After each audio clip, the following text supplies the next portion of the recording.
Okay. So இன்னைக்கு நம்ம பார்க்க போற டாபிக் வந்து பார்த்தீங்கன்னா, புதிய டாபிக்கு. இது வந்து சபையின் அழைப்பு பகுதி 2 சொல்லி பார்க்குறோம். இதுல வந்து நம்ம ஏற்கனவே பார்த்த மாரி, சபையின் அழைப்பு சொல்றது வந்து, ஆ குறிப்பிட்ட ஒரு சர்டைன் பீப்பிள் மட்டும் தான் தேவன் வந்து தெரிந்து கொண்டிருக்காரு. அவங்களுக்கு மட்டும் தான் வந்து இந்த புத்திர சுவீகாரமா ஆவறதுக்கு வந்து ஒரு அழைப்பு இருக்கு சொல்லி பார்க்குறோம். இது அவருடைய சாய்ஸு. இந்த சாய்ஸ வந்து யாரும் கேள்வி கேட்க முடியாதுன்னு சொல்லி பார்க்குறோம். அந்த அழைப்புல நம்ப சத்தியத்த தெரியுதுன்னா, நம்மளுக்கு புரியுதுன்னா, நம்ம வந்து பாக்கியவான்களா இருக்கிறோம். நம்மளுக்கு வந்து கொடுக்கப்பட்டிருக்கு சொல்லி பார்க்கிறோம். உங்கள் காதுகள் கேட்கிறதுனாலயும், உங்கள் இருதயம் உணர்றதுனாலயும், உங்கள் கண்கள் பார்க்கிறதுனாலயும் பாக்கியம் உள்ளவைகள் சொல்லி சொல்றாரு இயேசு கிறிஸ்து. இதை குறித்து அநேகர் வந்து வாஞ்சித்தாங்க, எதிர்பார்த்தாங்க. தீர்க்கதரிசிகள், நீதிமான்கள்லாம் அத குறிச்சு தேடினாங்க. ஆனா அவங்களுக்கோ கொடுக்கப்படாதபடிக்கு, நம்மளுக்கோ கொடுக்கப்பட்டிருக்கு சொல்லிட்டு இயேசு கிறிஸ்து சொல்றாரு. அதே நேரத்துல பேதுருவும் வந்து சொல்றாரு சொல்லி பார்க்கிறோம். ஓகே. இந்த காரியங்கள் எல்லாமே வந்து பார்த்தீங்கன்னா, இப் இந்த இயேசு கிறிஸ்துவின் 1ஆம் வருகையில, அதுவும் பெந்தைக்கோஸ்து நாள்ல தொடங்கி, இயேசு கிறிஸ்துவின் 2ஆம் வருகைக்குள்ள இருக்கிற டைம் ஃப்ரேம்ல இருக்கிற மக்களுக்கு மட்டும் தான் வந்து மிகப்பெரிய அழைப்பு. இதன் மகிமைகள் என்ன என்ன சொல்லி நம்ம பார்த்தோம். பரலோக அழைப்பு, தேவனோடு கூட இருக்கிறது, அ மகிமையின் சரீரம், அழியாமை, சாகாமை, நித்திய ஜீவன், அப்புறம் அவங்க தேவனுடைய சிங்காசனத்தோடைய கிறிஸ்து கூடயே அவருடைய சிங்காசனம் பக்கத்துல வந்து உட்கார்றாங்க. அதே சிங்காசனத்துல உட்கார்றாங்கன்னு சொல்லி பார்க்கிறோம். அவங்க வந்து தேவதூதர்களும் நியாயத்திற்கிறதுக்கான அதிகாரம் சொல்லி ஏகப்பட்ட மகிமைகள் நம்ம வந்து பார்க்கிறோம். இக்கால பாடுகள் வரப்போற மகிமைக்கு பாத்திரம் கிடையாது சொல்லி பார்க்கிறோம். அப்படி பார்க்கும்போது இக்கால பாடுகள் சொல்லும்போது, அப்ப எப்படி நம்ம பெற்றுக்கொள்ள முடியும் சொல்லி பார்த்தீங்கன்னா, நம்மள தேவன் வந்து முன்குறித்து இந்த அழைப்புக்குள்ள கொண்டு வந்துட்டாரு. நம்ம இந்த அழைப்பு ஞானஸ்தானத்து வரைக்கும் நம்மள வந்து உடன்படிக்கை, ஒரு கவர்னன்ட் தேவகிட்ட உடன்படிக்கை ஒண்ணு போடுறோம். தேவனே, இனி நான் உலகத்துக்காக வாழாதபடிக்கு உமக்காக வாழப் போறேன். ஓகே. சொல்லிட்டு எல்லா தீர்மானத்தையும் நம்ம என்ன பண்றோம்? அந்த இந்த உலகத்தின் காரியங்கள வந்து அந்த ஞானஸ்தானத்தோட வந்து என்ன பண்றோம்? நம்மள நாமளே முழுக்குறோம். முழுக்கும்போது என்ன பண்றோம்? இந்த உலகத்துக்கு நம்ம மரிக்கிறோம். இனி நான் அல்ல, எனக்குள் கிறிஸ்துவே வாழ்கிறார் சொல்லிட்டு நம்ம அடுத்த மேல எந்திக்கும்போது, ஞானஸ்தானத்துல எந்திக்கும்போது, நான் தேவனுக்காக வாழ்றேன்னு சொல்லி அந்த தீர்மானத்தை எடுக்கும்போது, நம்மளுக்கு தேவன் பரிசுத்தயை கொடுத்து, நம்மள வந்து பிரித்தெடுத்த நிலைமையில அந்த தேவனுடைய அழைப்பு இருக்கிற மக்கள் அது வரைக்கும் தேவன் என்ன பண்றாரு? ஞானஸ்தானத்து வரைக்கும் கொண்டு வந்துறாரு சொல்லி பார்க்கிறோம். அதுக்கு மேல அவங்க என்ன பண்ணணும்? இந்த விசுவாசத்தை காத்துக்கொள்ளணும். டாஸ்கே என்னது? காத்துக்கொள்ற டாஸ்க் தான். கடைசி வரைக்கும் இந்த விசுவாசத்தை காத்துக்கொள்றது. நல்ல போராட்டத்தை போராடினேன், விசுவாசத்தை காத்துக்கொண்டேன்னு சொல்லி பவுல் சொன்னாரோ, அதே போல அந்த ஒ வெளிப்படுத்தல் 3ஆம் அதிகாரத்துல வந்து சொல்றாரு என்னதுன்னா, சாரி 2ஆம் அதிகாரத்துல வந்து ஃபர்ஸ்ட் சபைக்கு, எபேசு சபைக்கு, ஆதி அன்பை நீ விட்டு விட்டாய் சொல்லி சொல்றாரு. சோ பாத்தீங்கன்னா, ஆரம்பத்துல தேவன் கொடுத்த அந்த வைராக்கியத்த கடைசி வரைக்கும் கீப் அப் பண்றதுதான் வந்து பாயிண்ட்டே சொல்லி பார்க்கிறோம். சோ அதுக்கு என்ன செய்யணும்னு சொல்லி பாத்தீங்கன்னா, 2 வேலை செய்யணும். ஓகே. அதுக்கு இயேசு கிறிஸ்து சொன்ன ஒரு வேலையாகிய சுவிசேஷ ஊழியத்தை நம்ம செய்யணும். அதே நேரத்துல அது புறஜாதி மக்களுக்கு நம்ம சாட்சியா அறிவிக்கிறது. அப்புறம் செகண்ட் வேலை என்னதுன்னா, அவங்க புறஜாதி மக்கள் யாரெல்லாம் தேவனால் அழைக்கப்பட்டு தெரிந்து கொள்ளப்பட்ட மக்களா இருக்காங்களோ, அவங்க ஒரு கேதரிங்ல வருவாங்க. அதான் சபை சொல்லி பார்க்கிறோம். அந்த சபை மக்களுக்கு நம்ம ஏதாவது ஒரு வகையில நம்மளுடைய விசுவாசத்தின் காரியங்கள் மூலமா அவங்களுடைய விசுவாசத்தை ஊன்ற கட்டப்படுறதுக்காகவும், அவங்கள அறிவுல வந்து பூரணம் அடையறதுக்காகவும், அவங்க பலன் அடையறதுக்காகவும் நம்ம ஏதாவது ஒரு வகையிலேயாச்சும் பிரயோஜனம் உள்ள மக்களா இருக்கணும்னு சொல்லி பார்க்கிறோம். இந்த 2 ஊழிய காரியங்கள் கண்டிப்பாய் சபையில இருக்க மக்கள் ஒவ்வொருத்தருமே வந்து பண்ணணும்னு சொல்லி பார்க்கிறோம். ஓகே. சோ இதுதான் வந்து சபையின் அழைப்பின் காரியங்கள் சொல்லி நம்ம போன பாடத்தை நம்ம முழுமையா பார்த்தோம். ஓகே. நம்ம ஞானஸ்தானத்துல இருந்து தொடங்குது சொல்லி பார்க்கிறோம். இது செஞ்சாதான் நம்ம கடைசி வரைக்கும் கீப் அப் பண்ண முடியும் சொல்லி பார்க்கிறோம். ஸோ அப்படி பார்க்கும்போது பாவங்கள், பாவத்தின் கிரியைகள் இதெல்லாம் நம்ம செய்யலாம பார்த்தீங்கன்னா, பாவம் சொல்றதெல்லாம் வந்து நம்மள தகுதியற்ற காரியங்கள். ஓகே. இப்போ நம்ம வந்து கொலை செய்யாம இருக்கலாம், விபச்சாரம் செய்யாம இருக்கலாம், இல்லைன்னா வந்து பொய் சொல்லாம இருக்கலாம், திருடாம இருக்கலாம். ஆனா நேரத்த தேவனுக்கு நம்ம கொடுக்காதபடிக்கு நம்ம உலகத்துக்காகவும், உலகத்தின் கிரியைகளுக்காகவும் நம்ம வந்து முழுமையா டைம் ஸ்பெண்ட் பண்றது என்ன ஆகுது சொல்லி பார்த்தீங்கன்னா, தகுதியற்ற காரியங்களா ஆயிடுது சொல்லி பார்க்கிறோம். ஓகே. எதுக்கு தகுதியற்ற காரியங்கள் சொல்லி பார்த்தீங்கன்னா, உங்களுடைய அழைப்பு எது? ஞானஸ்தானத்துல நீங்க என்ன உடன்படிக்கை எடுத்தீங்க? அந்த உடன்படிக்கைக்கு நீங்க பாத்திரம்னா நடந்திருக்கீங்களா? இல்லையா? ஓகே, அதுதான் வந்து கேள்வி கேட்கப்படுறதா இருக்கு. அப்ப நம்ம எந்த அளவு நம்ம வந்து இந்த உலகத்துல ஈடுபடுறோமோ, உலகத்தின் ஆவி நமக்குள்ள வருது. எந்த அளவு நம்ம தேவனுடைய சித்தத்தின்படி நம்ம சுவிசேஷத்துக்காகவும், பக்தி விருத்தியின் காரியங்களுக்காகவும் நம்ம செயல்படுறோமோ, அந்த அளவு நம்ம என்ன பண்ணுவோம்? அந்த விசுவாசத்தின் காரியங்கள நம்ம பெருகுவோம்னு சொல்லி பார்க்கிறோம். ஓகே. அப்போ இத வச்சு தான் நம்ம என்ன பண்றோம்? கடைசி வரைக்கும் நம்ம நிலைத்திருக்கிறது முடியுமா? முடியாதா? சொல்லி நம்மள நம்மளே ஆராய்ந்து பார்க்கணும். நம்ம மனம் திரும்பி நம்ம என்ன பண்ணணும்? அந்த ஓட்டத்துல தெளிந்த புத்தியோடு தீங்கு அனுபவிக்கிற மக்களாவும் சுவிசேஷனுடைய வேலை செய்யணும். அதே நேரத்துல நம்ம ஊழியத்தை நிறைவேற்றணும்னு சொல்லி பார்க்கிறோம். ஓகே. இதுதான் வந்து தீமோத்தேயுக்கு சொல்லப்பட்ட ஒரு கடைசி அட்வைஸா இருக்கு சொல்லி பார்க்கிறோம் பவுல். ஸோ அந்த வகையில இப்ப நம்ம பார்க்கிறது என்னதுன்னா, இந்த இதுல வந்து பாத்தீங்கன்னா மொத்தம் 10 காரியங்கள் நம்ம பார்க்க போறோம். இந்த 10 காரியங்களையும் எத வந்து பாயிண்ட் அவுட் பண்ணுது? ஏன்னா உலகத்துல இந்த காரியங்கள வந்து ஒருத்தரும் ஒரு ஒரு விதமா சொல்றாங்க. ஆனா அப்படி கிடையாது. இது எல்லாமே வந்து ஒரே விஷயத்த தான் பேசுது சொல்லி நம்ம வந்து பார்க்க போறோம். ஓகே. அந்த வகையில நம்ம பார்க்கணும்னா, முதலாவது முதலாவது காரியம் வந்து பாத்தீங்கன்னா, அன்பு. ஓகே. ஒண்ணு வந்து தேவனை அன்பு செலுத்துறது. 2வது விஷயம் வந்து பாத்தீங்கன்னா, நம்ம சகோதர சகோதரிகளே அன்பு செலுத்துறது. ஓகே. சபைக்குள்ள வரவங்களும், சுவிசேஷ நிமித்தம் நம்ம வந்து போதிக்கிறவங்களுக்கும் வந்து அன்பு செலுத்துறது சொல்லி பார்க்கிறோம். ஓகே. சொல்லி பார்க்கும்போது, மத்தேயு 22, 35ல இருந்து 40 படிக்கலாம். மத்தேயு 22, 35ல இருந்து 40. நீங்க படிங்க மேத்து. ஆ. So, one of them, an expert in the law, tested him with this question. Teacher, which is the greatest commandment in the law? So, ஒரு வேத பாரகர் வந்து என்ன பண்றாருன்னா, இயேசு கிறிஸ்து கிட்ட வந்து எந்த கமாண்ட்மெண்ட் வந்து பெரிய கமாண்ட்மெண்ட் நியாயப்பிரமாணத்துல சொல்லி கேட்கும்போது, இயேசு கிறிஸ்து சொல்றாரு, உன் தேவனாகிய கர்த்தரை முழு இருதயத்தோடும், முழு ஆத்மாவோடும், முழு சிந்தையோடும் அன்பு கூறுவாயாக. இதுதான் ஃபர்ஸ்ட் அண்ட் கிரேட்டஸ்ட் கமாண்ட்மெண்ட் சொல்லி சொல்றாரு. இந்த வசனம் எங்க இருக்கு சொல்லி பாத்தீங்கன்னா, இது உபாகமும் 6ஆம் அதிகாரம் 5ஆம் வசனம். நியாயப்பிரமாணத்துல ஒட்டுமொத்த நியாயப்பிரமாணத்தின் கருத்து, மைய கருத்து இருக்கு சொல்லி பார்க்கிறோம். இதுக்கு ஒப்பனையான செகண்ட் கட்டளை என்னன்னு சொல்லி பாத்தீங்கன்னா, உன்னிடத்தில் அன்பு கூறுவது போல பிறரிடத்தில் அன்பு கூறுவாயாக. Love your neighbours as yourself சொல்லி பார்க்கிறோம். அப்ப பாத்தீங்கன்னா, எல்லா நியாயப்பிரமாணங்களும், தீர்க்க தரிசனங்களும் இந்த 2 கமாண்ட்மெண்ட்ல வந்து நிறைவடையுது சொல்லி சொல்றாரு சொல்லி பார்க்கிறோம். இதுவும் எங்க இருக்கு சொல்லி பாத்தீங்கன்னா, லெவிட்டிகஸ் லேவியராகமம் 19, 18 சொல்லி பார்க்கிறோம். ஸோ பழைய ஏற்பாடுல சொல்லப்பட்ட மோசே மூலமா எழுதப்பட்ட இந்த 2 பிரமாணங்கள் தான் இது. இயேசு கிறிஸ்து வந்து கோட் பண்றாரு. ஸோ இது ஏன் இம்பார்ட்டன்ட் சொல்லி பாத்தீங்கன்னா, நியாயப்பிரமாணம் அது நியாயப்பிரமாணம் பாத்தீங்கன்னா அதான் டீச் பண்ணுது. ஓகே. அது வெளிப்புறமா சொல்லாதபடிக்கு அதோட ஆழத்தை நம்ம புரிஞ்சுக்கிட்டோம்னா, இப்போ நான் என்னைய அன்பு செலுத்துற மாதிரி தான் நான் மத்தவங்களையும் அன்பு செலுத்தணும். இப்ப எனக்கு வந்து ஃபார் எக்ஸாம்பிள் நம்ம ஏற்கனவே டிராபிக் சிக்னல் பத்தி நிறைய எக்ஸாம்பிள் பார்த்துருக்கோம். அந்த எக்ஸாம்பிள் வச்சு பார்த்தோம்னா, நான் வந்து எவ்வளவு சீக்கிரமா நான் வந்து என் வீட்டுக்கு போகணும்னு நினைக்கிறேனோ, இல்லைன்னா ஆஃபீஸ் போகணும்னு நினைக்கிறேனோ, அப்ப நான் என்ன பண்ணும், மற்றவங்களுடைய அந்த காரியத்தை நான் வந்து ரெஸ்பெக்ட் பண்ணணும். அதுக்கு சிக்னல் ஒரு ரூல் ஒன்று இருக்குன்னா, அந்த சிக்னல் என்ன பண்ணுது, அது எல்லாருமே போகணும். எல்லாருமே அவங்கவுங்க வீட்டுக்கு கரெக்டா போகணும். நான் மட்டும் முந்திக்கிட்டு போகக்கூடாது.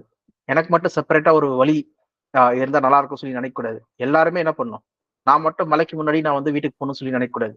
எல்லாருமே அவங்கவுங்க இது பண்ணணும் சொல்றதுதான் வந்து ஒரு பொதுவான ஒரு காரியமா இருக்கு. உன்னை நீ நேசிப்பது போல பிறரை நேசிச்சா, இந்த உலகத்துல இருக்க எல்லாருமே அந்த மாதிரி யோசிச்சாங்கன்னா, இந்த உலகமே இப்படிப்பட்டதாயிடும். மத்தவங்களை வந்து தங்களை காட்டிலும் பெரியவங்களா நினைக்கிறவங்களா ஆயிடும் சொல்லி பார்க்கிறோம். அப்ப எல்லா ப்ராப்ளமும் சால்வ் ஆயிடும் சொல்லி பார்க்கிறோம். இதுதான் வந்து நியாய பிரமாணத்தின் மெய்ய கருத்து. ஆனா என்ன ஆயிடுச்சு சொல்லி பாத்தீங்கன்னா, இது வந்து பாரம்பரியமாவும், இது செய்யணும் சொல்ற ஒரு கட்டாயமாவும் ஒரு ரூல் படியே வந்துருச்சு சொல்லி பார்க்கிறோம். ஓகே. அதோட மைய கருத்தை புரிஞ்சுக்காதபடிக்கு. ஓகே. என்னதுன்னா, ஒரு ஓய்வு நாள்ல வந்து நீ என்ன பண்ணக்கூடாது, நடக்காதபடிக்கு நீ தேவனுக்கென்று நீ வந்து முழு மனதோடு நீ வந்து டைம் ஸ்பெண்ட் பண்ணணும்னு சொல்லிட்டு சொல்றாங்க. அதனால வந்து என்ன பண்றாங்கன்னா, அந்த தேவாலயத்துக்கு போயிட்டு அவங்க வந்து குறுகி இருந்து அங்க தேவனுடைய கட்டளைகள், அந்த அந்த பிரமாணங்கள், அந்த தீர்க்கதரிசன வசனங்களை வந்து படிக்கிறாங்க. எப்படி இயேசு கிறிஸ்து வந்து ஒரு புத்தக சூழலை எடுத்து ஐசியா புத்தகத்தை எடுத்து அவர் படிச்சாரோ அதே போல படிக்கிறாங்க. படிச்சுட்டு அதை பத்தி டிஸ்கஸ் பண்றாங்கன்னு சொல்லி பார்க்கிறோம். இதுதான் வந்து யூதர்களுடைய கலாச்சாரம் சொல்லி பார்க்கிறோம். அப்படி பார்க்கும்போது இங்க முக்கியமா என்ன ப்ராப்ளம் நடக்குதுன்னு சொல்லி பாத்தீங்கன்னா, இந்த இடத்துல அப்போ ஒருத்தருக்கு வந்து இயேசு கிறிஸ்து வந்து சுகம் கொடுக்குறாரு. சுகம் கொடுக்கறதுனால அவர் வந்து எஞ்சி நடக்கிறாரு. அப்போ எஞ்சி பாய் எடுக்கிறாரு. அந்த நடக்கும்போது பாய் எடுக்கிறாரு. பாய் எடுத்தது வந்து என்ன ஆயிடுது, ஓய்வு நாள்ல வந்து வேலை செஞ்சதா ஆயிடுது. அது குற்றம் சொல்லிட்டு பயங்கரமா சொல்றாங்கன்னு சொல்லி பாக்குறோம். அப்ப இயேசு கிறிஸ்து கேட்கிறாரு, ஒரு மகன் வந்து 38 வருஷமா வந்து ஒரு ஆள் வந்து பாடுபட்டுட்டு இருக்கான். அவனுக்கு வந்து ஒரு விடுதலை கிடைச்சிருக்கு ஓய்வு நாள்ல. இது நல்லது தானே? நல்லது செய்யறது நல்லது தானே? சொல்லி கேட்கிறாரு. ஓகே. நீங்களே வந்து ஒரு ஒரு என்னது குழந்தையோ, இல்லன்னா வந்து ஒரு ஆடோ, ஒரு மாடோ பள்ளத்துல விழுந்தா நீங்க காப்பாத்த மாட்டீங்களா? ஓய்வு நாள்ல நீங்க காப்பாத்துவீங்களா? அதான் நானும் செஞ்சேன் சொல்லி கேட்கிறாரு.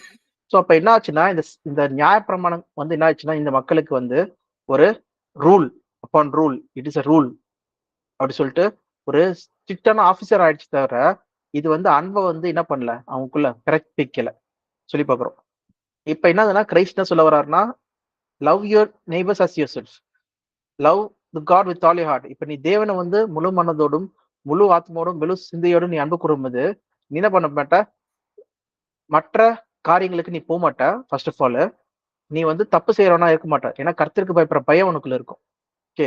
கர்த்தருக்கு பயப்படுற பயம் இருந்ததுன்னா என்ன பண்ணுவ, தீமையை விட்டு நீ விலகுவ.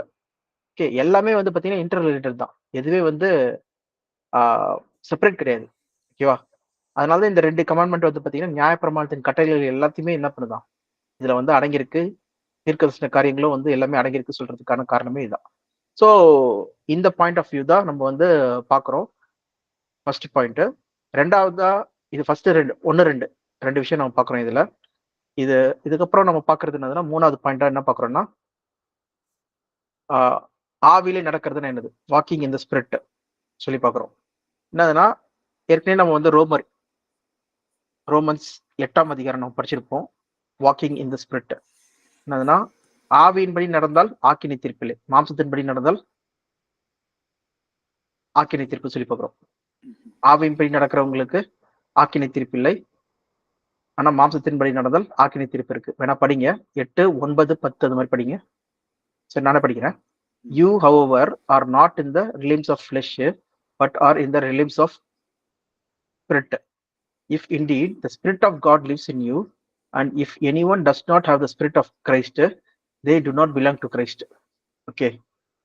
So, but if the Christ is in you, then even though your body is subjected to death because of the sin, the Spirit gives life because of righteousness. இங்க என்ன சொல்ல வராங்க சொல்லி பாத்தீங்கன்னா, சோ நம்மளுடைய ஃபிளஷ் வந்து பாத்தீங்கன்னா இந்த மாம்சத்துக்கு ஏற்ற ஒரு ஃபிளஷா தான் இருக்கு சொல்லி பாக்குறோம். நம்ம ஆவியானதோ வந்து தேவனுக்கு ஏற்ற ஆவிக்குரிய ஒரு ஜீவியா இருக்கு சொல்லி பாக்குறோம். நம்ம ஏற்கனவே என்ன பார்த்தோம்னா, மாம்சத்தின் கிரியைகள் சொல்லும்போது நாட் ஜஸ்ட் பாவத்தை போக்கும் கிரியைகளா இருக்கட்டும், நம்ம உலகத்துல வந்து அன்றாட வாழ்க்கை வாழ்ற அந்த ஆம்பிஷன்ஸா இருக்கட்டும், உலகத்தோட எல்லா பேஷனா இருக்கட்டும். ஓகே. இது எல்லாமே வந்து பாத்தீங்கன்னா லௌகிக கவலைகளா இருக்கட்டும், அந்த உலகத்தின் கவலைகளா இருக்கட்டும், எல்லாமே வந்து பாத்தீங்கன்னா இந்த உலகத்துக்குரியதா இருக்கு சொல்லி பாக்குறோம். ஓகே. மாம்சத்துக்குரியதா இருக்கு சொல்லி பாக்குறோம். ஆவிக்குரியது வந்து பாத்தீங்கன்னா இது கம்ப்ளீட்லி இந்த உலகத்துக்குரியதே கிடையாது. இது பரலோக அழைப்பு. நம்ம பரலோக குடியிருப்புக்கு நம்ம போற மக்களா இருக்கிறோம். அதுக்கேற்ற வாழ்க்கை வாழ்றது சொல்லி பாக்குறோம். அப்போ வாக் பை ஸ்பிரிட் சொல்லும்போது நீ பரலோக குடிவாசியா நீ வாழ்றதை பத்தி தான் இங்க பேசிட்டு இருக்காங்க சொல்லி பாக்குறோம். Live by the spirit. நீங்க ஆவிக்கு ஏற்றபடி நடந்து கொண்டால் உங்களுக்கு என்ன இல்லை, ஆக்கினை தீர்ப்பு இல்லை சொல்லி பாக்குறோம். அவ வந்து நீங்க எந்த அழைப்புல அழைக்கப்பட்டிருக்கீங்களோ, இப்போ ஆக்சுவலா பாத்தீங்கன்னா சபைக்கு தான் வந்து நியாய தீர்ப்பு கொடுக்கப்பட்டிருக்கு சொல்லி பாக்குறோம். ஓகே. பூமிக்கு உலக மக்களுக்கு வந்து தேவன் ராஜ்யத்துல வந்து நியாய தீர்ப்பு இருக்கு.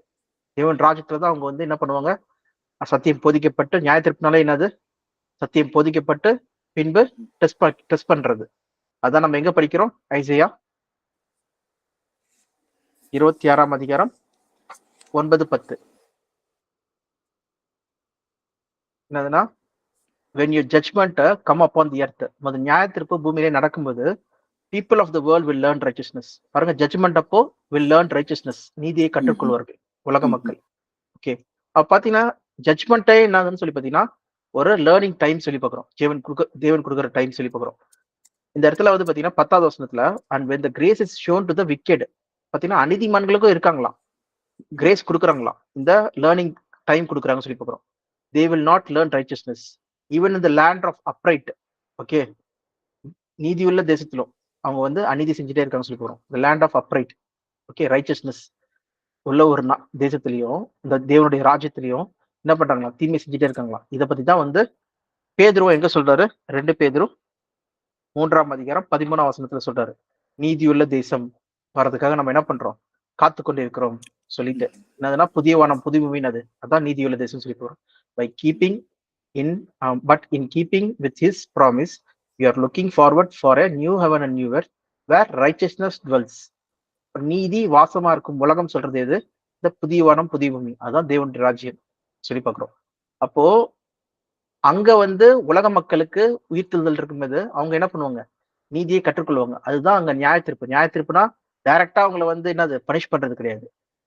ஏன்னா இந்த உலகத்துல வந்து எதனால இவங்க வந்து சத்தியத்தை தெரியல, அவங்களுக்கு சத்தியம் அவங்களுக்கு போல சொல்லி பார்த்தீங்கன்னா, இந்த உலகத்தின் பிசாசனம் தலைவராகிய எல்லாம் அதிபதியாகிய பிசாசனம் என்ன பண்றான், அவங்களோட கண்களை குருடாக்கி இருக்கா சொல்லி பாக்குறோம். 2 கொரிந்தியர் 4ஆம் அதிகாரம் 4ஆம் வசனம். இந்த மகிமையான சுவிசேஷம் வந்து இந்த மகிமையான சுவிசேஷத்தின் ஒளி அவங்களுக்கு போகாதபடிக்கு the god of this age has blinded the minds of the unbelievers. ஏன் unbelievers இருக்காங்க, பிளைண்ட் பண்ணிட்டாங்க god of this age Satan, so that they cannot see the light of the gospel that displays the glory of the Christ who is the image of God. So அவங்களுக்கு வந்து தெரியாதபடிக்கு அவங்க அறிஞ்சிக்காதபடிக்கு இந்த உலகத்தின் பிசாசனம் என்ன பண்ணிட்டான், அவங்க மனதை குருடாக்கிட்ட சொல்லி போகிறோம். அதனாலதான் நம்ம ப்ரீச் பண்ணாலும் அவங்களுக்கு போகாது. நம்மளும் முன்னாடி அப்படிதான் இருந்தோம். ஓகே, சுவிசேஷம் வந்து தெரியாத மக்களா இருந்தோம். ஏற்ற வேலையில தேவன் என்ன பண்ணார் சொல்லி பாத்தீங்கன்னா, நம்மளும் அங்க இருந்து பிரித்தெடுத்து நம்மள அவருடைய சொந்த ஜனங்களா முன்குறித்ததுனால அப்பாயிண்டட் டைம்ல நம்மளுக்கு என்ன வந்துச்சு, இந்த சத்தியம் வந்து நம்ம இப்போ வந்து அறிந்து கொள்ற மக்களா இருக்கிறோம், இந்த கிருபை பெற்ற மக்களா இருக்கிறோம் சொல்லி பாக்குறோம். அப்போ இதை வச்சுதான் பேதுரு என்ன சொல்றாரு சொல்லி பாத்தீங்கன்னா, தேவனுடைய வீட்டுல என்ன பண்ணுது, புத்தி நியாய தீர்ப்பு ஆரம்பிக்குது. Judgement starts from the house of God. Verse 1 Pedro 4:17. Okay, for the time is coming when the judgment must begin in the house of God, and if it begins at us, what shall be the end of them that does not obey the gospel of God? Obey the gospel of God சொல்லும்போது இது வந்து புறஜாதி மக்கள் சொல்லி நினைச்சிட கூடாது. Okay, 1 பேதுரு 4:17.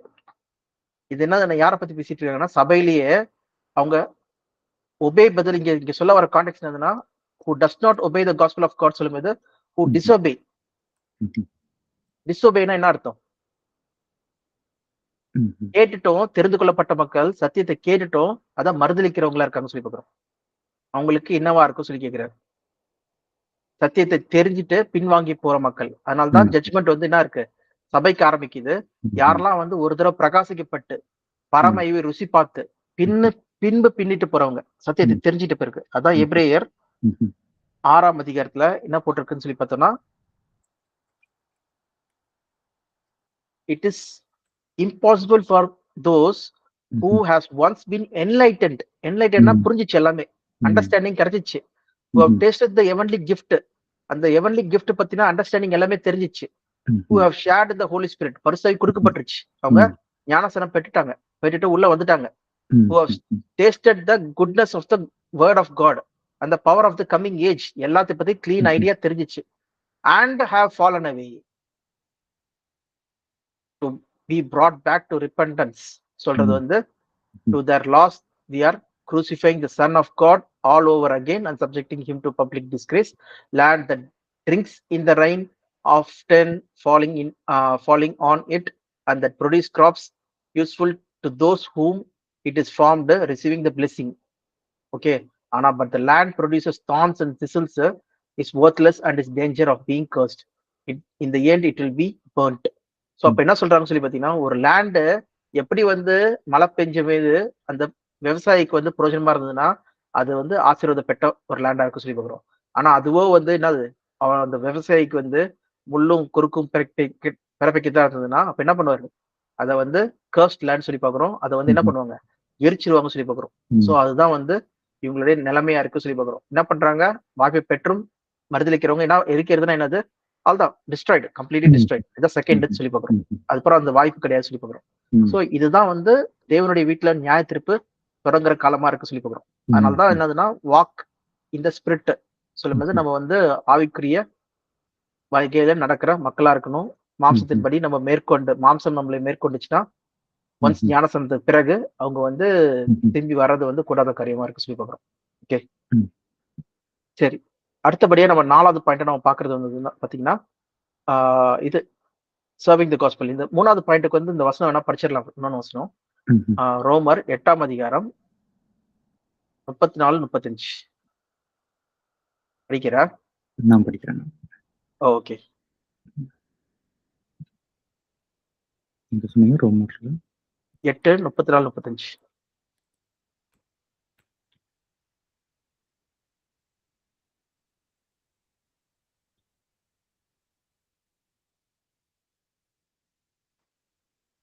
ஆக்கினைக்குள்ளாக தீர்க்கிறவன் யார்? கிறிஸ்துவே மரித்தவர், அவரே எழுந்தும் இருக்கிறவர், அவரே தேவனுக்கு வலது வருஷத்திலும் இருக்கிறவர், நமக்காக வேண்டுதல் செய்கிறவரும் அவரே. உமது நிமித்தம் எந்நேரமும் கொல்லப்படுகிறோம், அடிக்கப்படும் ஆடுகளைப் போல எண்ணப்படுகிறோம் என்று எழுதியிருக்கிறபடி நேரிட்டாலும் கிறிஸ்துவின் அன்பை விட்டு நம்மை பிரிப்பவன் யார்?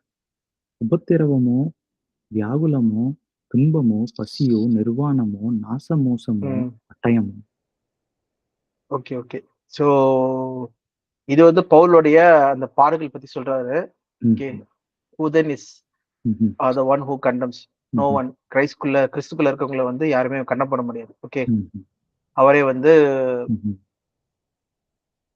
இதுமே தேவனுடைய அன்பை விட்டு பிரிக்க முடியாது சொல்லி பார்க்கிறோம். who can separate us from the love of Christ சொல்லி பார்க்கிறோம். ஓகே, ஸோ நான் தப்பா எடுத்துட்டேன். எதுனா மார்க் 8:34-35 மார்க். ரோமர் போயிட்டேன். ரோமர் முந்தின வசனம் ஆக்சுவலா. பின்பு அவர் ஜனங்களையும் தம்முடைய சீஷர்களையும் தம்மிடத்தில் அழைத்து, ஒருவன் என் பின்னே வர விரும்பினால் அவன் தன்னைத்தான் வெறுத்து தன் சிலுவையை எடுத்துக்கொண்டு என்னை பின்பற்ற கடவன். தன் ஜீவனை ரட்சிக்க விரும்புகிறவன் அதை இழந்து போவான். என் நிமித்தமாகவும் சுவிசேஷ நிமித்தமாகவும் தன் ஜீவனை இழந்து போகிறவன் அதை ரட்சித்துக் கொள்வான். சோ இங்க சொல்ல வருதுன்னா அடுத்தபடியாக சுவிசேஷத்தை பத்தி சொல்றாரு சொல்லி பார்க்கிறோம். ஓகேவா? சோ சுவிசேஷத்தின்படி பார்த்தோம்னா என் நிமித்தமாகவும் சுவிசேஷ நிமித்தமாகவும் தன் ஜீவனை இழக்கிறவன் சொல்லி பார்க்கிறோம். அப்போ இந்த காலிங், கிரைஸ்டோட காலிங்கே என்னதுன்னா டினை யுவர் செல்ஃப். 34ல நம்ம என்ன பார்க்கிறோம்? ஃபர்ஸ்ட் பாயிண்ட், டிசைபிள்ஸா இருக்கணும்னா they must deny themselves. Disciple must deny themselves. Okay, இந்த உலகம் என்ன பண்ணும்? உன்னை நீ நேசி, உன்னை நீ இது பண்ண சொல்லி சொல்லும். ஆனா ஃபர்ஸ்ட் நம்ம டினை பண்ணாதான் நம்ம ஃபர்ஸ்ட் என்ன பண்ணுவோம்? மற்றவங்களை நேசிக்க ஆரம்பிப்போம். ஓகே, சோ இது முதலாவது பாயிண்டோட நம்ம வந்து பாக்குறோம். ஓகே, மற்றவர்களை அன்பு செலுத்துவது போல் உன்னை நீ அன்பு செலுத்துவது போல் பிறரை அன்பு செலுத்துவையாக சொல்லி சொல்றாரு. அதன்படி நம்ம பார்க்கும்போது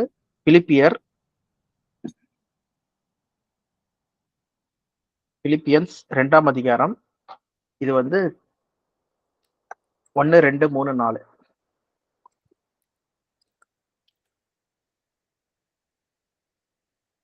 ஆதலால் கிறிஸ்துவுக்குள் யாதொரு ஆறுதலும், அன்பினாலே யாதொரு தேறுதலும், ஆவியின் யாதொரு ஐக்கியமும், யாதொரு உருக்கமான பட்சமும் இரக்கங்களும் உண்டானால், நீங்கள் ஏக சிந்தையும் ஏக அன்பு உள்ளவர்களுமாயிருந்து இசைந்த ஆத்துமாக்களாய் ஒன்றையே சிந்தித்து என் சந்தோஷத்தை நிறைவாக்குங்கள்.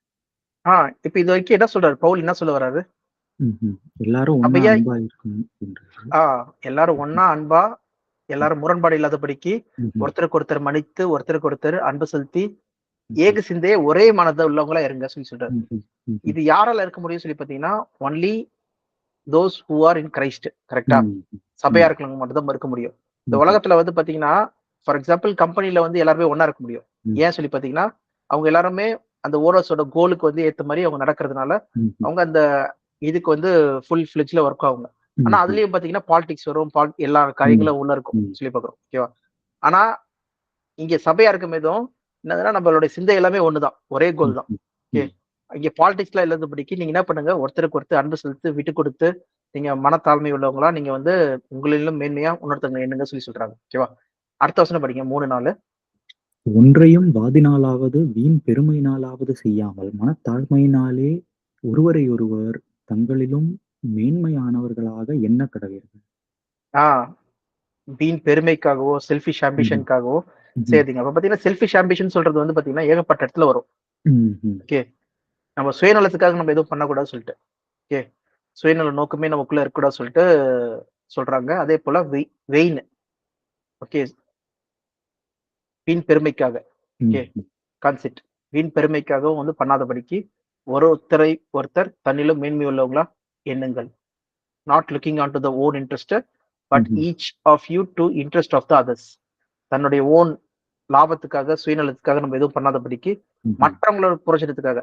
அப்ப சபையில நம்ம இருக்கும்போது நம்மளுடைய முக்கியமான கண்ணோட்டமே எப்படிப்பட்டதா இருக்குன்னு சொல்லி பாத்தீங்கன்னா, நான் எந்த வகையிலாச்சும் மற்றவங்களுக்கு புரோஜனம் உள்ளவங்களா இருக்கணும். ஓகே, அவங்களுடைய பக்தி விருத்திக்காகவும் அவங்களுடைய விசுவாசத்துக்காகவும் அவங்க இந்த ஓட்டத்துக்காகவும் நான் தடையுள்ள மக்களா இருக்கணும். நான் வந்து ஸ்டம்பிளிங் பிளாக்கா இருக்கேனா, இல்லைன்னா வந்து நான் வந்து அவங்க விசுவாசத்துக்கு வந்து ஊன்ற கட்டப்படுறதுக்கு நான் ஏதாவது ஒரு வகையில உதவியா இருக்கேனா சொல்ற அந்த பாயிண்ட் நம்ம எப்பயுமே பார்க்கணும். இந்த உதவி செய்யறதுல நம்ம வந்து என்ன பண்ணணும், ஒருத்தருக்கு ஒருத்தர் முந்திக் கொள்ளுங்கள் சொல்லி சொல்றாரு. ஸோ அந்த மாதிரி நம்ம வந்து ஹெல்ப் பண்றதுல, இல்லைன்னா வந்து அந்த சபையோட இன்ட்ரெஸ்ட் அந்த காரியங்கள்ல நம்ம வந்து நம்மள அன்பு செலுத்துறது போல பிறரை நம்ம என்ன பண்ணணும், அன்பு செலுத்தணும். நம்மள ஒருத்தர் தேடி வரணும்னு நினைக்கிறோம், ஒருத்தர் நம்மளை பார்த்தா நல்லா இருக்கும்னு நினைக்கிறோம், அதை வந்து அவங்களுக்கு செய்யணும் சொல்லி போகிறோம். இதுல ரெண்டாவது விஷயம் நம்ம பாக்குறது என்னதுன்னா, இந்த அன்பு செலுத்துறதுலேயே வந்து பாத்தீங்கன்னா ஒரு லாஜிக்கல் அண்டர்ஸ்டாண்டிங் தான் இது நம்ம பாக்குறது. என்னதுன்னா, நம்மளுக்கு வந்து ஒரு கஷ்டப்படும் போது இல்லாதன்னா உடம்பு சரியில்லாம இருக்கும்போது நம்ம என்ன நினைப்போம், யாராவது நம்மள வந்து டேக் கேர் பண்ணா நல்லா இருக்கும், நம்ம பாத்துக்கிட்டா நல்லா இருக்கும் சொல்லி நினைப்போம். ஓகேவா? அப்போ அதே மாதிரிதான் நம்மளே என்ன பண்றோம் சொல்லி பாத்தீங்கன்னா, மத்தவங்களுக்கு பண்றவங்களா இருக்கணும். ஃபார் எக்ஸாம்பிள், இப்ப இது வந்து இன்னும் லாஜிக்கலா நீங்க இல்லைன்னா வந்து உள்ள டீப் அண்டர்ஸ்டாண்டிங்ல நீங்க போனீங்கன்னா வந்து, ஃபர்ஸ்ட் ஆஃப் ஆல் நீங்க என்ன பண்றீங்கன்னா, நம்ம எதிர்பார்க்கறது நல்லதா கெட்டதா? அது எந்த கேட்டகரியில வரும்? ஏன்னா நம்ம சின்ன வயசுல இருந்து பழகிட்டோம். எனக்கு இது நடந்தா நல்லா இருக்கும், அது நடந்தா நல்லா இருக்கும், இது யாராவது பண்ணா நல்லா இருக்கும். எனக்கு எக்ஸ்பெக்டேஷன் சொல்றது வந்து செட் ஆயிடுச்சு மனுஷங்களுக்கு. ஓகே, ஆனா பாத்தீங்கன்னா ஒன்னுத்தையும் எக்ஸ்பெக்ட் பண்ணாதீங்கன்னு சொல்லி போட்டுருக்கு. டோன்ட் எக்ஸ்பெக்ட் எனிதிங் சொல்லிட்டு. அப்போ அந்த கான்செப்டே வந்து உடையுது. நீ உன்னை யோசி சொல்லும் போது உன்னை நீ யோசிக்காத பிறரை யோசி சொல்லி சொல்றது. அப்ப என்னதுன்னா, நம்மளுடைய பியூர் அண்டர்ஸ்டாண்டிங் நம்மளுக்கு என்ன புரியணும் சொல்லி பாத்தீங்கன்னா, இந்த பூமிய தேவன் என்ன பண்ணாரு, மனுஷனுக்காக தான் வந்து என்ன பண்ணாரு, உண்டாக்கினார். எல்லாத்தையும் படைச்சாரு. படைச்சிட்டு கடைசியில வீட்டுக்கு வந்து விருந்தாளி, வீட்டோட எஜமான் மாதிரி என்ன பண்ணாரு, ஆதாம் ஏவாளை படைச்சு ஆண்டு கொள்ளுங்கள் சொல்லி கொடுக்குறாரு. அப்ப எல்லாமே உங்களுக்காக தான் கொடுக்கப்பட்டிருக்கு, நம்மளுக்காக தான் வந்து செய்யப்பட்டிருக்கு சொல்லி பாக்குறோம். தேவன் நம்மளுடைய அந்த என்னது, உன்னை தொடுகிறவன் என் கண்மணியை தொடுகிறான். யாரோட கண்மணியா? தேவனோட கண்மணியை தொடுகிறான். தேவன் வந்து நம்மளுக்கு என்ன தேவையோ அது பாத்துக்கிறாராம். நீ என்னதுன்னா, இப்ப நம்ம பார்த்த வசனத்தின்படி தன் சரீரத்தை என்ன பண்றாங்க, அத இந்த பூமிக்குரிய காரியங்களுக்காக நம்ம அத ஆதாயமா நம்ம பண்ணிட்டோம்னா அவன் நஷ்டம் அடைவான். ஆனா யார் ஒருவன் சுவிசேஷத்துக்காக என்ன நிமித்தமா தன் ஜீவனை இழக்கிறவன் சொல்லி பாக்குறோம். ஜீவனை இழக்கிறதுனா உண்மையிலே இழக்கிறது சொல்லி பாக்குறோம். இழக்கிற அளவுக்கு போறது. ஓகேவா? இயேசு கிறிஸ்து அப்படிதான் பண்ணாரு, சீஷர்கள் அப்படிதான் பண்ணாங்க சொல்லி பாக்குறோம். ஓகேவா? அப்ப பாத்தீங்கன்னா இதுதான் வந்து நம்ம மத்தேயு 8ஆம் அதிகாரம் 22 மத்தேயுல கூட பாத்தீங்கன்னா 7:22 நினைக்கிறேன்.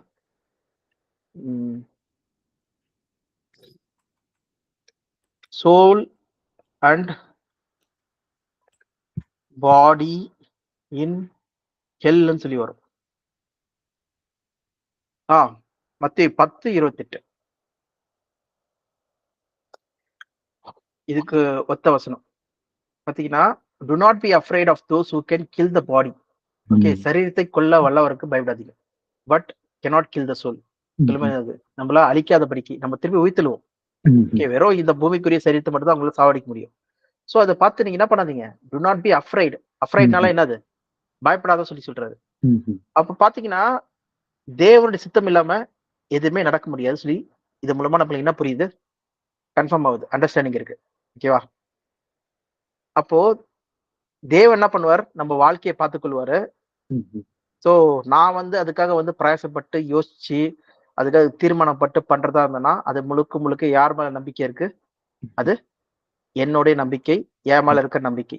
ஓகே, நான் முழுக்க முழுக்க நான் தேவன் மேல நம்பணும்னா அப்ப நான் என்ன பண்றேன், நான் தேவன் கிட்ட ஒப்படைக்கிறேன் என் வாழ்க்கையை ஞானஸ்தானத்துல. ஒப்படைச்சிட்ட பிறகு நான் என்ன பண்றேன், அடுத்த ஸ்டெப் நான் எடுத்து வைக்கிறது எல்லாமே வந்து பாத்தீங்கன்னா விசுவாசத்தினால் பண்றேன். அவரே என்னை பார்த்துக்கொள்வார். ஓகே, அவரே என்ன பார்த்துக்கொள்வார் சொல்லும்போது என்னைய பார்த்துக்கொள்ளணும் சொல்ற அந்த நோக்கம் இருந்ததுன்னா அது வேற. ஓகே, நான் இந்த சுவிசேஷ வேலையில நான் ஒழுங்கா அவரோட சித்தம் செய்யறவங்களா இருக்கணும். இப்ப என்ன ஆகுது சொல்லி பாத்தீங்கன்னா இந்த அண்டர்ஸ்டாண்டிங் தான் நம்ம வந்து கொஞ்சம் டீப்பா பார்க்க வேண்டியது என்னதுன்னா, மத்தேயு 7ஆம் அதிகாரம் 21ஆம் வசனம் நம்ம அடிக்கடி படிச்சிருக்கோம். ஓகே, கர்த்தாவே கர்த்தாவே. யார் கர்த்தாவே கர்த்தாவே கூப்பிடுவாங்க? லார்ட் சொல்லிட்டு தேவை இருக்கிறவங்க தான் கூப்பிடுவாங்க. கர்த்தாவே கர்த்தாவே எனக்கு இது தேவை இருக்கு, கர்த்தாவே கர்த்தாவே எனக்கு அது செய்யுங்க சொல்லிட்டு தங்களை பத்தினே என்ன பண்ற ஃபுல் யோசனை இருக்கும். ஓகே, எனக்கு தாங்க எனக்கு தாங்க எனக்கு இது பண்ணுங்க எனக்கு அது பண்ணுங்க எனக்கே அது நடக்கல இது ஏன் நடக்கல சொல்ற தன்னை பத்தியே இருக்கிறது. ஆனா அவங்க என்ன யோசிக்கல சொல்லி பாத்தீங்கன்னா பிதாவின் சித்தம் என்னன்னு சொல்லி யோசிக்கல. What is the will of the father சொல்லிட்டு அப்ப என்ன போட்டிருக்குன்னா but only the one who does the will of the father will enter the kingdom of heaven. Not பெற்றுக்கொள்றவங்க சொல்லி போட்டிருக்கு. அப்போ என்னதுன்னா நம்ம தேவனுடைய சித்தம் செய்யறது தான் நம்மளோட நோக்கம். அப்ப நம்ம பிரேயரை எப்படிப்பட்டதா இருக்கணும்? தேவனே நீர் என்னை இவ்வளவு பெரிய மகத்தான அழைப்புக்கு அழைச்சிருக்கீங்க. ஓகே, நான் பாத்திரவான் கிடையாது. என்ன பாத்திரவானா நீங்க மாத்திருக்கீங்க. நான் உமக்கு உண்மையுள்ள மக்களா இருக்க போறேன்.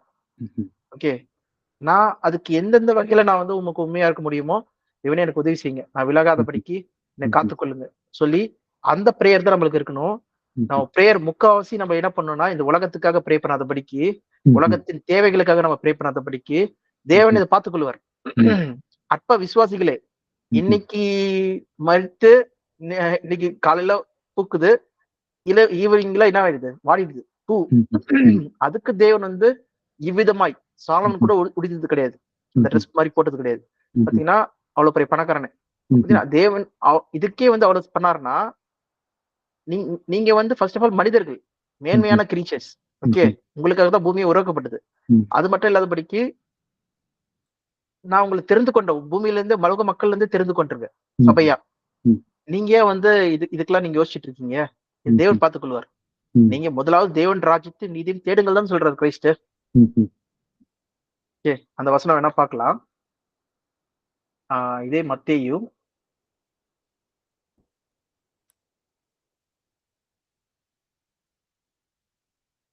6ஆம் அதிகாரம்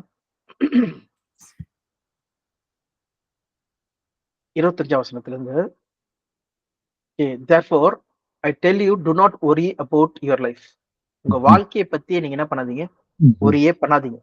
அத பத்தி நீங்க வந்து இது பண்ணவே தேவையில்லை, இது பண்ணவே தேவையில்லை. ஓகே, அது தேவன் பார்த்துக்கொள்வார். What you will eat, what you will drink or about your body பத்தினா எதுவுமே தேவையில்லை. Okay, what you wear, is it life more than food and the body more than cloth. Look at the bird of the air, they do not sow or reap or store away in barns, yet your heavenly father feeds them. பரமபிதா உங்களுக்கு போஷிக்கிறார் சொல்லி பார்க்கிறோம். Are you not much more valuable than they? அதை காட்டில நீங்க விசேஷமான ஆட்கள் கிடையாதா? எவ்வளவு மேன்மை உள்ளவர்கள் நீங்க. நீங்க ஒரி பண்றதுனால நீங்க உங்க வாழ்க்கையில ஒரு ஹவர் ஆட் பண்ண முடியுமா எக்ஸ்ட்ராவா? முடியாது. ஓகே, ஏன் ஒரி பண்றீங்க? அதே அப்புறம் க்ளோத்ஸ்க்காக எதுவும் ஒரி பண்றீங்க? ஸோ அதை பத்தி சாலமன் பாத்தீங்கன்னா கூட ட்ரெஸ் போட்டது கிடையாது. பாத்தீங்கன்னா அந்த ஃபீல்ட்ல இருக்கிற அந்த புல்லுக்கு வந்து தேவன் இவ்விதமாக உரிப்பித்தால் உங்களுக்காக உரிப்பது அதிக நிச்சயம் அல்லவா சொல்லி சொல்றாரு. யூ ஆஃப் லிட்டில் ஃபெய்த், அப்ப விசுவாசிகளே சொல்லி சொல்றாரு. அப்போ இயேசு கிறிஸ்து ப்ரே பண்ணும்போது தன்னுடைய தேவைகளுக்காக தேவன் இயேசு கிறிஸ்து ப்ரே பண்ணாரா பூமியில இருக்கும்போது? இல்லைன்னா வந்து மற்றவங்களுக்காக சத்தியம் போறதுக்காகவும் இந்த ஓட்டத்துல நான் வந்து கடைசி வரைக்கும் நின்று வெற்றி பெறறதுக்காகவும் ப்ரே பண்ணாரா? பார்த்தோம்னா இயேசு கிறிஸ்து ப்ரே பண்ணதுக்கான நோக்கமே என்னதுன்னா அந்த ஓட்டத்துல வெற்றி பெறதுக்காகவும் மற்றவங்கள் இவர்தான் மெசியா சொல்லி விசுவாசிக்கிறதுக்காகவும் என்ன பண்ணாரு? ப்ரே பண்ணாரு. அன்றன்ற ஆகாரத்தை தேவன் என்ன பண்றாரு? தந்துடுறாரு சொல்லி பார்க்கிறோம். ஓகே, அதனாலதான் என்னதுன்னா, but seek first the kingdom of God, kingdom and is righteousness. அதோட நீதியை பாருங்க. அது கிங்டம் பாக்குறீங்க, கிங்டம் வந்து எவ்வளவு நீதியா இருக்கு சொல்லி பாருங்க. அண்ட் இஸ் ரைச்சஸ்னஸ் பண்ணும்போது and all these things will be given to you as well. தேவன் ஏற்ற வேலையில உங்களுக்கு தருவார். உங்களை யாருமே வந்து பசியில விட மாட்டார். என்ன பண்ணாருன்னா, எலியா வந்து பாத்தீங்கன்னா ஜெசபெலுக்கு வந்து பயந்து ஓடும்போது தூதன் என்ன பண்றாரு, தட்டி எழுப்பி சாப்பிடுப்பா சொல்றாரு. 2 வாட்டி குடுக்குறாரு சாப்பாடு கொண்டு வந்து. அது என்ன சாப்பாடு, யார் சமைச்சா தெரியவே தெரியாது. ஓகே, அங்க வந்து பஞ்சம் போயிட்டு இருக்கு 3 வருஷம். அங்க பாத்தீங்கன்னா எடுக்க எடுக்க வந்துட்டு இருக்கு சாப்பாடு. ஓகே, அது பத்தி கவலையே பண்ணல யாரு, எலியா கவலை பண்ணல. ஓகே, அவர் பட்டு காடோட வேலையை செஞ்சுட்டே இருக்காரு, போயிட்டே இருக்காரு. அதனாலதான் அந்த அந்த அளவு ஸ்பிரிட் எலியாவின் ஆவி உள்ளவன், எலியாவின் ஆவி உள்ளவன் சொல்லிட்டு நம்ம வந்து புதிய ஏற்பாடுல நம்ம படிக்கிறோம். யார பத்தினா யோவான் ஸ்நானகரை பத்தி பாக்குறோம். ஓகேவா? அப்ப பாத்தீங்கன்னா இது மூலமா நம்மளுக்கு என்ன தெரிய வருதுன்னா, இந்த அண்டர்ஸ்டாண்டிங் மூலமா நம்மளுக்கு என்ன தெரிய வருதுன்னா, நம்மளை பத்தி யோசிக்கிறதுனால தான் நம்ம என்ன பண்றோம், எனக்கு இது தேவை இது தேவை நம்ம கேட்கறவங்களா இருக்கிறோம். நம்ம தேவனுடைய ராஜ்யத்தை பத்தியும் அவரோட நீதி பத்தியும் அந்த காரியங்களை நான் செய்யணும்னு சொல்ற அந்த எதிர்பார்ப்பு, ஓகே நான் செஞ்சு முடிக்கணும், நான் வெற்றி பெறணும், அதை நான் செய்யணும், அதான் என் நோக்கமா இருக்கு சொல்லும்போது நம்ம இந்த பூமிக்குரிய காரியங்களை பத்தி நம்ம என்ன பண்ண மாட்டோம், ஒரே பண்ண மாட்டோம். ஓகே, இது தேவன் பார்த்துக்கலாம், எது தேவையோ தேவன் கொடுப்பாரு, அது கொடுக்கறதுனாலும் பரவாயில்ல. ஓகே, நான் என்ன பண்ணுவேன், லக்கை நோக்கி ஓடுவேன். இந்த அண்டர்ஸ்டாண்டிங் தான் யாருக்கு இருந்தது சொல்லி பாத்தீங்கன்னா பவுலுக்கு இருந்தது. அதனாலதான் வந்து பாத்தீங்கன்னா அவர் அநேக உபத்திரத்தின் வழியா போகும்போது அவர் வந்து என்ன பண்ணல, அவர் வந்து அழுவே இல்லை, அவர் சந்தோஷமா பாடுறாரு.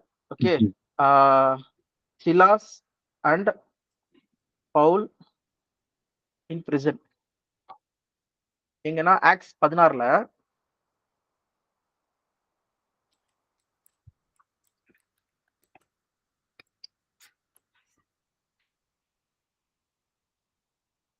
இருபத்தஞ்சுல எனக்கே இப்படி நடந்து சொல்லி பவுல் சொல்ல. At midnight Paul and Silas were praying and singing hymns to God. எங்க அந்த அதர் பிரிசனர்ஸ் ஜெயில்ல and listening to them. பாத்தீங்கன்னா hymns and songs, singing hymns and songs, praying. Okay, பாத்தீங்கன்னா அவங்க ரொம்ப ஜாய்ஃபுல்லா இருக்காங்க. அவங்களுக்கு வந்து நடந்த காரியங்களை பத்தி துன்பப்படல. ஓகே, ஜெயிலன்னா நார்மல் ஜெயில் கிடையாது. அப்போ வந்து ஹைஜீனா இருக்காது, ரொம்ப மோசமான ஒரு கண்டிஷன்ல இருக்கும். அந்த காலத்துல 2000 வருஷம் இருக்க ஜெயில எப்படிப்பட்டதா இருக்கும். ஓகே, பாத்தீங்கன்னா அதை பொருட்படுத்த suddenly there was violence, earthquake நடக்குது, அந்த பிரிசன் எல்லாம் இதாகுது. அப்ப கூட என்ன பண்றது, அங்க சுவிசேஷம் சொல்றதுக்கு வந்து ஜெயிலர் கிட்ட போய் சொல்றாங்க சொல்லி பாக்குறோம். ஓகே, நீ ஒண்ணும் பண்ணாத, நாங்க இங்கதான் இருக்கிறோம், தப்பிச்செல்லாம் ஓடல சொல்லிட்டு அவங்க கிட்ட கிறிஸ்துவ பத்தி சுவிசேஷமா அறிவிக்கிறாங்க. அப்புறம் அவங்க எல்லாருமே சேவ் பண்ணப்பட்டிருக்கு. அடுத்த நாள் வந்து அவங்க விடுதலை வராங்க சொல்லி பாக்குறோம். ஓகேவா?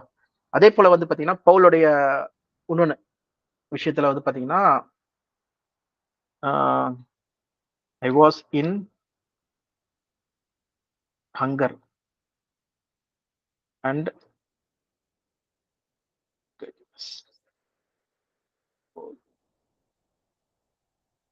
2 கொரிந்தியர் 11ஆம் அதிகாரத்துல 11ஆம் அதிகாரம் 27 வருஷம் 27 இருந்து பிரயாசத்திலும் வருத்தத்திலும் அநேக முறை கண் விழிப்புகளிலும் பசியிலும் தாகத்திலும் அநேக முறை உபவாசங்களிலும் குளிரிலும் நிர்வாணத்திலும் இருந்தேன். 24 படிங்க. யூதர்களால் ஒன்று குறைய 40 அடியாக 5 தரம் அடிபட்டேன். 3 தரம் மிலாறுகளால் அடிபட்டேன். 1 தரம் கல்லெறியுண்டேன். 3 தரம் கப்பர் சேதத்தில் இருந்தேன். கடலிலே ஒரு ராப்பகல் முழுவதும் போக்கினேன். அநேகந்தரம் பிரயாணம் பண்ணினேன். ஆறுகளால் வந்த மோசங்களிலும் கள்ளரால் வந்த மோசங்களிலும் என் சுய ஜனங்களால் வந்த மோசங்களிலும் அந்நிய ஜனங்களால் வந்த மோசங்களிலும் பட்டணங்களில் உண்டான மோசங்களிலும் வனாந்தரத்தில் உண்டான மோசங்களிலும் சமுத்திரத்தில் உண்டான மோசங்களிலும் கள்ள சகோதரரிடத்தில் உண்டான மோசங்களிலும் பிரயாசத்திலும் வருத்தத்திலும் அநேக முறை கண் விழிப்புகளிலும் பசியிலும் தாகத்திலும் அநேக முறை உபவாசங்களிலும் குளிரிலும் நிர்வாணத்திலும் இருந்தேன். ஓகே, சோ பாத்தீங்கன்னா இந்த அளவு வந்து பெர்சிக்யூஷன் வந்து பயங்கரமா கஷ்டம். அவருக்கு. ஓகே. அவர் கொஞ்சம் கூட என்ன ஆகல, பேக் அடிக்கவே இல்ல. பிலிப்பியர்ல என்ன பண்றாருன்னு சொல்லி பாத்தீங்கன்னா, இதுக்கப்புறம் எழுதின புத்தகம் பிலிப்பியர்ல என்ன சொல்றாருன்னா, நான் எல்லாத்தையும் அழிச்சுட்டு திரும்பியும் நான் ஸ்டார்ட் பண்றதுக்கு நான் ரெடியா இருக்க சொல்றாரு. எல்லாத்தையும் அழிச்சுட்டு.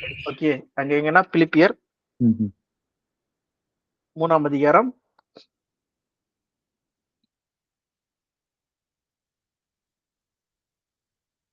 13, 14.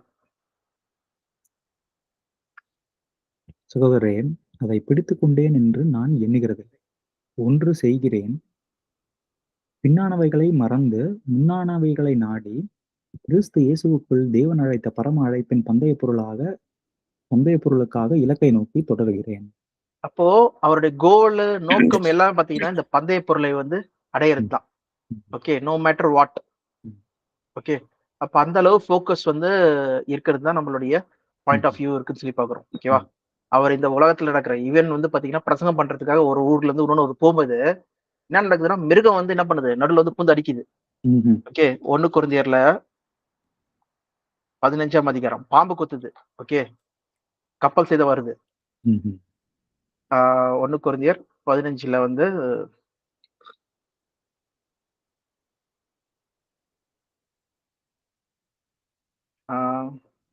துஷ்ட மிருகம் சொல்லி போட்டிருக்கோம். துஷ்ட மிருகம் பீஸ்ட். எபேசுல தான். இஃப் 32. நான் எபேசுவிலே துஷ்ட மிருகங்களுடனே போராடினேன் என்று மனுஷர் வழக்கமாய் சொல்லுகிறேன். அப்படி போராடினதினாலே எனக்கு பிரயோஜனம் என்ன? துஷ்ட மிருகம் சொல்லி தமிழ்ல இருக்கு. சரி. ஆனா இங்கிலீஷ்ல பாத்தீங்கன்னா வைல்ட் பீஸ்ட். வைல்ட் பீஸ்ட் என்னது? போய் கடிச்சிருக்கோம், கொதறிருக்கோம். ஓகே. நாயா இருக்கும், இல்லைன்னா வந்து அங்க இருக்க கரடியா இருக்கும், ஏதாவது ஒண்ணு.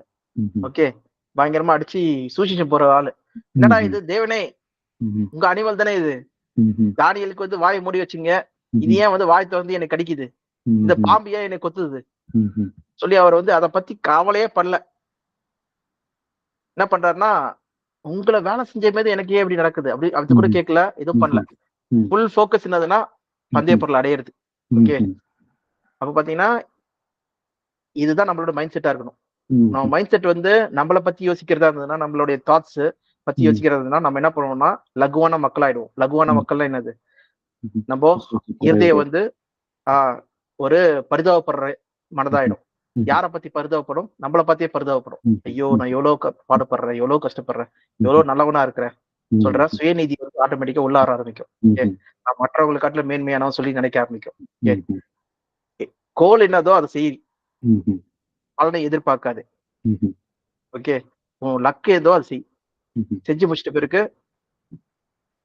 நான் செய்ய வேண்டிய கடமை தான் நான் செஞ்சேன் சொல்லிட்டு அப்படி இருக்கும்போது கண்டிப்பா நம்ம வந்து லக்கை முடிக்க முடியும் சொல்லி போகிறோம். இந்த மைண்ட் செட்ல இருக்கவங்க தான் என்ன பண்ண முடியும் சொல்லி பாத்தீங்கன்னா, for whoever wants to save their life will lose it, whoever wants to lose their life for me and the gospel சொல்லும்போது அந்த உண்மையிலேயே வந்து என்ன பண்ணுவாங்க, அந்த லூசிங் their life ஓட அண்டர்ஸ்டாண்டிங் வந்து புரிஞ்சு செயல்படுற மக்களா இருக்கு சொல்லி போகிறோம். சோ இதுதான் இங்க சொல்ல வர பாயிண்ட், ஓவரால் கருத்து. நம்ம அடுத்த பாயிண்ட்டுக்கு நம்ம போலாம். நெக்ஸ்ட் வந்து பாத்தீங்கன்னா சர்விங் தி காஸ்பல். ஓகே. அதை நம்ம பார்த்துட்டோம். அடுத்து ஹோலினஸ், பரிசுத்தம். பரிசுத்தம் 1 பேதுரு 1ஆம் அதிகாரம் 15ஆம் வசனம்.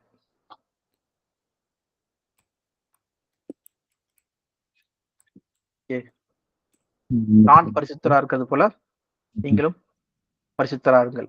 Okay. But just as he who called you is holy, so be all you do. Okay. அழைத்தவர் பரிசுத்தமா இருக்கிறது போல நீங்களும் உங்கள் நடக்கைகள் எல்லாவற்றிலேயும் பரிசுத்தராயிருங்கள்.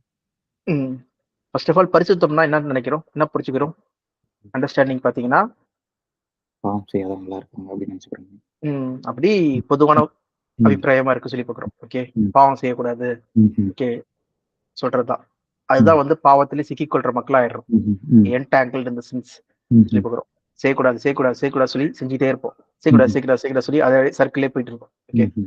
ஆனா அதெல்லாத்தையும் மன்னிப்பு மறந்துடுங்க. நீங்க என்ன ஓட்டத்துக்காக அழைச்சிங்களோ அதை ஓடுங்க. ஓகே. ஸ்ட்ரெயிட் டைரக்டா. அதுல ஒரு எக்ஸாம்பிள் கூட பாத்தீங்கன்னா பவுல் என்ன சொல்றாருன்னா, நான் உங்ககிட்ட வரும்போது எனக்குள்ள வந்து வீக்னஸ் இருந்தது. அத கூட நீங்க பார்க்காம நீங்க என்ன பண்ணீங்க, நீங்க ஏஞ்சல் போல பாத்தீங்க சொல்றாரு. வீக்னஸ்னா என்னது? Fleshly weakness, bodily weakness. Okay, இதுதான் பவுல் 2 வாட்டி கோட் பண்ணுவாரு அத. எங்கன்னா கலாத்தியர்ல ஒரு வாட்டி, கலாத்தியர் 4 நினைக்கிறேன்.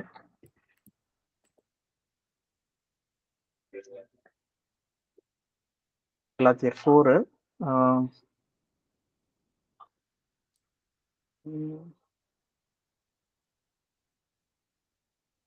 5 ஒரே நிமிஷம் நான் இத ஏஞ்சல்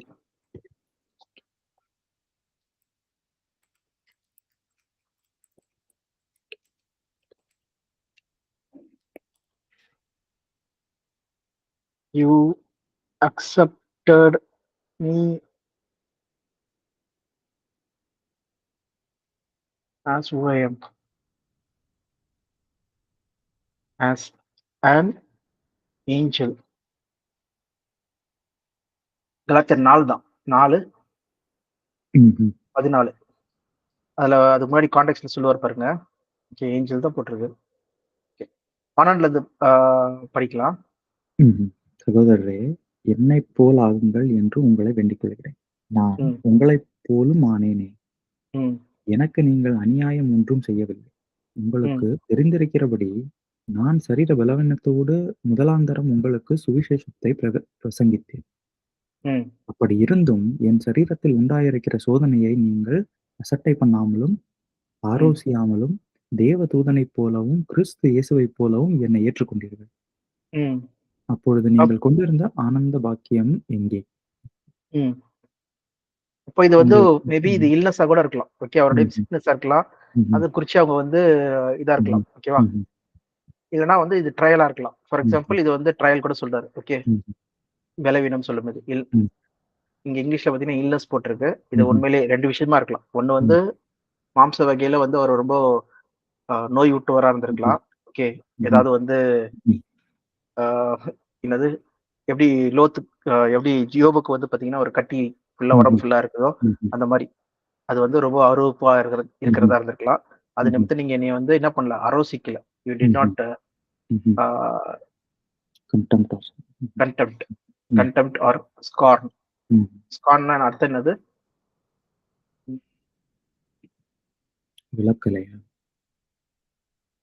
விளக்க நீக்கிறதா? To treat with a great lack of respect. refuse. Okay, not accept. so அந்த மாதிரி என்னை ட்ரீட் பண்ணாதபடிக்கு நீங்க என்ன பண்ணீங்க, என்னை ஏத்துக்கொண்டீங்க. as if you welcome me as if I was an angel of God. மாதிரி நீங்க ட்ரீட் பண்ணீங்க. ஆனா இப்ப ஏன் இப்படி இருக்கீங்க சொல்லிட்டு இப்ப அவங்க நியாயப்பிரமாணத்து பக்கம் போயிட்டாங்கல்ல, அதை பத்தி அவங்க கிட்ட வந்து சொல்றாரு சொல்லி பாக்குறோம். நீங்க நான் உங்களுக்கு எனக்கு பிரச்சனையே கிடையாது. நான் எதுவும் நீங்க எனக்கு விரோதம் பண்ணவே இல்லை சொல்லி சொல்றாரு. ஓகே, நீங்க ஏன் இதை விட்டு விலகுறீங்க சொல்லி அதுதான் எனக்கு ரொம்ப ஆதாயமா இருக்கு சொல்லி சொல்றாரு. இது ஒரு விஷயம். இது பாடி சிக்னஸா வச்சுக்கலாம். ஆனா இன்னொன்னு வந்து பாத்தீங்கன்னா 2 கொரிந்தியர் 12ஆம் அதிகாரம். இது வந்து சாத்தானின் தானா இருக்கு சொல்லி பாக்குறோம். ஓகே, உனக்கு பொது சொல்லி சொல்றாரு. ஓகே, எங்கன்னா 5ஆம் வசனத்துல இருந்து, இப்படிப்பட்டவனை குறித்து மேன்மை பாராட்டுவேன். ஆனாலும் என்னை குறித்து என் பலவீனங்களிலே அன்றி வேறொன்றிலும் மேன்மை பாராட்ட மாட்டேன். சத்தியமானதை நான் பேசுகிறேன். நான் மேன்மை பாராட்ட மனதாயிருந்தாலும் நான் புத்தியீனன் அல்ல. ஆனாலும் ஒருவனும் என்னிடத்தில் காண்கிறதற்கும் என்னாலே கேட்கிறதற்கும் மேலாக என்னை எண்ணாதபடிக்கு அப்படி செய்யாதிருப்பேன். அன்றியும் எனக்கு வெளிப்படுத்தப்பட்டவைகளை குறித்து மேன்மை நிமித்தம் நான் என்னை உயர்த்தாதபடிக்கும் என் மாம்சத்திலே ஒரு முள் கொடுக்கப்பட்டிருக்கிறது. என்னை நான் உயர்த்தாதபடிக்கு அது எனக்கு குட்டும் சாத்தானுடைய தூதனாய் இருக்கிறது. சாத்தானுடைய தூதனா இருக்கிறது என்னை கொட்டும். ஓகே, அது என்னை விட்டு நீங்கும்படி நான் 3 தரம் கர்த்தரிடத்தில் வேண்டிக் கொண்டேன். அதற்கு அவர், என் கிருபை உனக்கு போதும், பலவீனத்திலே என் பலன் பூரணமாய் விளங்கும் என்றார். ம். ஆகையால் கிறிஸ்துவின் வல்லமை என் மேல் தங்கும்படி என் பலவீனங்களை குறித்து நான் மிகவும் சந்தோஷமாய் மேன்மை பாராட்டுவேன்.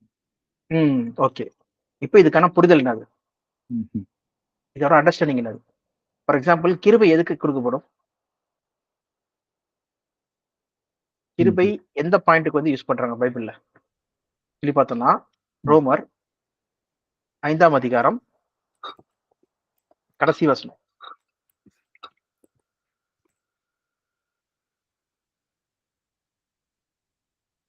ஆதலால் பாவம் மரணத்துக்கு ஏதுவாக ஆண்டு கொண்டது போல கிருபையானது நம்முடைய கர்த்தராகிய இயேசு கிறிஸ்துவின் மூலமாய் நீதியினாலே நித்திய ஜீவனுக்கு ஏதுவாக ஆண்டு கொண்டது. ஓகே. 20. மேலும் மீறுதல் பெருகும்படிக்கு நியாயப்பிரமாணம் வந்தது. ம். அப்படி இருந்தும் பாவம் பெருகின இடத்தில் கிருபை அதிகமாய் பெருகிற்று. ஓகே. ம். அப்போ கிருபை எதுக்கு ஆப்போசிட்டா இருக்கு? பாவத்துக்கு. ஓகே. பாவம் பெருகின இடத்தில் கிருபை வருது. பாத்தீங்கன்னா, பாவம் பெருகுச்சுன்னா தேவன் என்ன பண்ணாரு? பாவம் பெருகி இப்படி நிக்குது. என்ன பண்றாரு? தேவன் வந்து அப்படியே அமுக்கி, நான் என்னுடைய கிருபையினால் நான் என்ன பண்றேன்? அதை மூடுறேன். ஓகே. இயேசு கிறிஸ்து ரத்தத்தினால என்ன பண்றாரு? இயேசு கிறிஸ்து மூலமா என்ன பண்றாரு? எல்லாத்தையும் நீக்கிறார் சொல்லி போறோம். நீ அந்த பாவத்தை நினையாது இருப்பேன் சொல்லிட்டு. இப்ப கிருபை என்னது? ஃபார் தி சின் சொல்லி பாக்குறோம். ஓகேவா?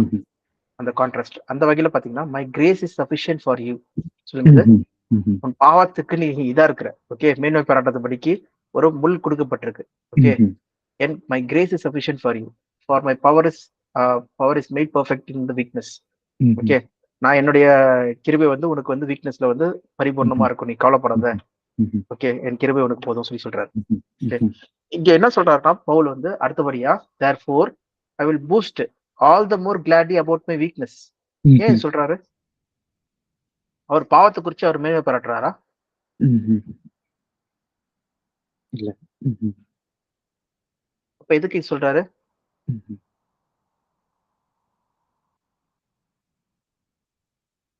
ஏன் சொல்றாரு சொல்லி பாத்தீங்கன்னா, so that Christ power may rest on me. Okay. நான் இவ்வளவு பெரிய வெளிப்பாடு பார்த்திருந்தாலும் அதை குறிச்சு நான் மேன்மை பாராட்டல. ஓகே. யாரும் பார்க்காத ஒரு காரியங்களை நான் பார்த்திருந்தா என்ன பண்ண, உலகத்துல இருக்கவங்க நான் பார்ப்பா 3கே போயிட்டு வந்துட்டேன், நான் மார்ஸ்கே போயிட்டு வந்துட்டேன் சொல்லி என்ன பண்ணுவாங்க? மேன்மை பாராட்டுவாங்க. ஓகேவா? போயிட்டு வந்தது குறிச்சு. இவர் அதெல்லாம் பார்த்துட்டாரு. அதை குறிச்சு மேன்மை பாராட்டத்தை காட்டிலும் கிறிஸ்துவின் கிருபை நம்மளுக்கு எனக்கு வந்து கொடுக்கப்பட்டிருக்கு. ஓகே. ஓகே. 3 தடவை நான் கேட்டுக்கிட்டேன் காட் கிட்ட, என்னை விட்டு அதை விலக்குங்க சொல்லிட்டு. அவர் என்ன சொல்லிட்டாரு? என் கிருபை உனக்கு போதும். அப்ப சொல்லும் போது நான் என்னுடைய பலவீனத்தை குறித்தே நான் மேன்மை பாராட்டுறேன். அப்ப அப்படியே அந்த அந்த ஆங்கிளே வந்து பாத்தீங்கன்னா கான்ட்ராஸ்ட் அப்படியே மாறுது. என்ன சொல்லி பாத்தீங்கன்னா, எல்லாருமே வந்து அவங்களுடைய பெருமையை குறிச்சு தான் வந்து மேன்மை பாராட்டுவாங்க. இவர் பலவீனத்தை குறிச்சு மேன்மை பாராட்டுறாரு. Because he is not relying on himself, he is relying on fully on the righteousness that is from by faith. Christ மூலமா வரும் நீதியை தான் வந்து பாக்குறாரு சொல்லி பாக்குறோம். அதனாலதான் எனக்குள்ள கிறிஸ்து இருக்கிறார் சொல்றதை நான் இதுலயே நான் விசுவாசிக்கிறேன் சொல்லி சொல்றாரு. ஓகே. எனக்கு முழுவதுமா அவர் என்னை பார்த்துக் கொள்வாரு, என்னை பார்த்துக்கிட்டாரு சொல்லி அவர் நம்புறாரு சொல்லி பாக்குறோம். இப்போ ஃபார் எக்ஸாம்பிள், இப்போ நீங்க வந்து தனிப்பட்ட முறையில ஒரு ஒரு லாரியை தள்ளுறதுக்கும் பின்னாடி ஒரு யானையை வந்து வச்சு தள்ளுறதுக்கும் டிஃபரன்ஸ் இருக்கா இல்லையா? ஓகே. யானை தள்ளிச்சுன்னா இன்னும் ஃபாஸ்டா லாரி வந்து போகும். அது மாதிரி பாத்தீங்கன்னா, நான் என்னுடைய வீக்னஸ் குறிச்சு நான் வந்து இது பண்ணாதபடிக்கு எனக்கு கூட யார் இருக்கா? கிரைஸ்டே இருக்காரு. அவர் என்ன பார்த்துக் கொள்றாரு. சோ அதுதான் அவருடைய மனசுல வந்து பாத்தீங்கன்னா மிக பெரிய விஷயமா இருக்கு சொல்லி பாக்குறோம். ஓகேவா? அப்போ இங்க ஹோலினஸ் சொல்லி நம்ம வரும்போது இங்க வந்து எல்லா மக்களும் என்ன நினைக்கிறாங்கன்னா, பாவம் செய்யக்கூடாது சொல்லி நினைக்கிறாங்க. ஆனா பாத்தீங்கன்னா நம்ம பாவம் செய்யக்கூடாதுதான். அது நம்மளுடைய ஓட்டத்துக்கு தகுதியற்றது காரியங்கள் தான். நம்ம அதுக்காக நம்ம தேவன்கிட்ட வேண்டுதல் செய்யணும். அதுதான் நம்ம செய்ய வேண்டிய காரியமே. ஓகேவா? நம்ம என்ன பண்ணக்கூடாதுன்னா, அந்த பாவத்தை போக்கும் கிரியைகளை செய்யக்கூடாது. அதை நான் ஒழிக்கணும், நான் கண்டிப்பா நான் ஒழிச்சிருவேன், அது என் வாழ்க்கையில இல்லாத மாதிரி நான் பண்ணுவேன் சொல்லி நம்ம நினைச்சோன்னா அதுதான் திருப்பி பண்ணுவோம். ஏன்னா இது ஃபெயில்டு கேஸ் சொல்றதுதான் பவுல் சொல்றாரு. ரோமர் 7ஆம் அதிகாரத்துல தெளிவா சொல்லிட்டாரு. நான் செய்யக்கூடாதுன்னு நினைக்கிறதா செஞ்சிடறேன். ஓகே. இன்னும் அது வந்து என்ன பண்ணுது? எனக்குள்ள வந்து ஆர்வத்தை உண்டு பண்றது. பண்ணாதான் சொன்னாதான் என்ன பண்ணுது?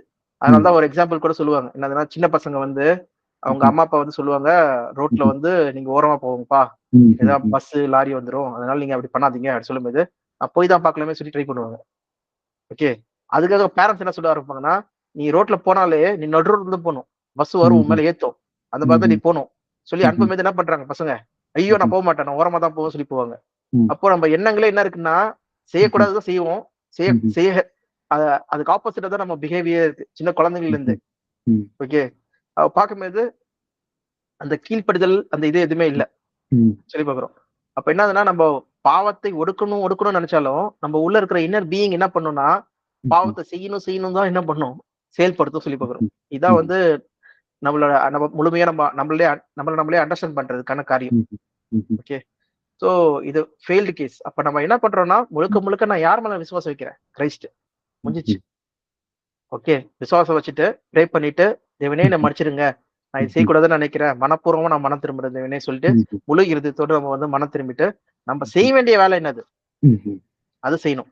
இதான் பவுல் சொல்றாரு, my grace is sufficient for you. Okay.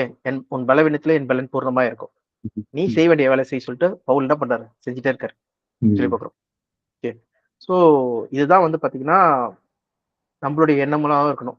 அப்போ ஹோலினஸ் சொல்றது வந்து இங்க பாவம் செய்யாம இருக்கிறது கிடையாது, நம்ம கிறிஸ்துவுக்குள் தரித்திருக்கிறது. கிறிஸ்துவோடைய நீதிக்குள் நம்ம தரித்திருக்கும் போது நம்ம என்ன பண்றோம், அந்த பாவத்தின் காரியங்களை முற்றிலுமா நம்ம கழுவப்பட்டு அவர் நீதியில இருக்கிறோம் சொல்லி போகிறோம். அதை தக்க வச்சுக்கணும். தக்க வச்சுக்கிறதுக்கான காரியங்கள் என்னது, பிரித்திருக்கப்பட்ட வேலைகளை செய்யறது சொல்லி போகிறோம்.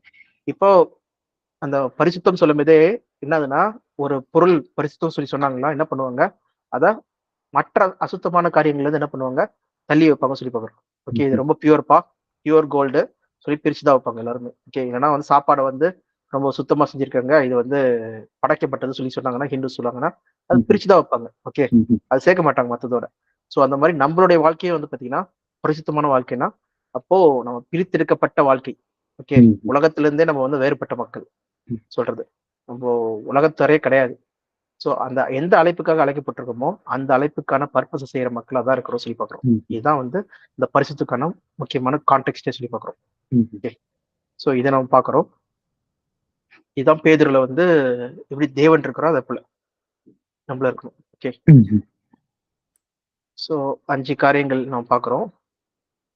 மிச்சம் 5 பார்க்கலாமா இப்போ ஜெபின், இல்ல அப்புறம் பார்க்கலாமா? நாளைக்கு பார்க்கலாம். ஓகே. ஓகேப்பா, ஏதாவது கொஸ்டின்ஸ் இருக்கா இப்ப பார்த்த வரைக்கும்? இது வரைக்கும் இல்ல. நம்ம 5 எதெல்லாம் பார்த்துட்டோம் அப்படின்னா, அந்த 2 கற்பனைகள் பார்த்தோம். ஆமா. அதுக்கு அடுத்தது ஆவியில் நடக்கிறது அப்படின்றத நடக்கிறது. அப்புறம் சர்விங் தி காஸ்பல். அப்புறம் இப்போ ஹோலினஸ்.